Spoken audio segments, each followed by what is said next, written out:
Check this out. Your addiction did not disqualify you. In fact, Jesus came for you. The Bible tells us he came to seek and to save the lost. You see, I once used to be in a dark, miserable spot, living a dark, miserable life. It was nothing but the hand of God that snatched me from the muck of mire, set me on a solid foundation, and bathed me in the light of his love.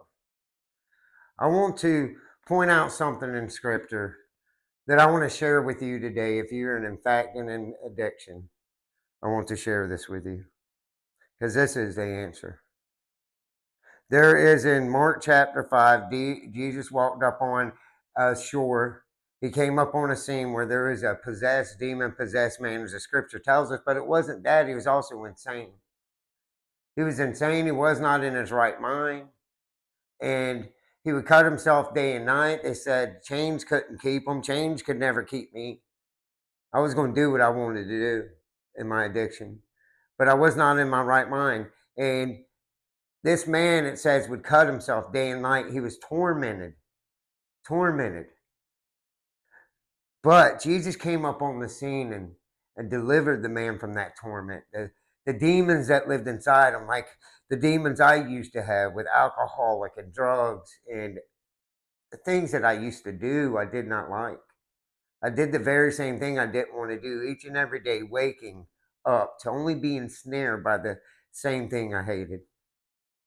So it says that those that knew about this man, that knew how he was, Mark 5:18, and when Mark 5:15, then they came to Jesus and saw the one who had been demon possessed and had the legion sitting and clothed and in his right mind, and they were afraid. They didn't understand this. Check this out. The man wanted to go with Jesus, and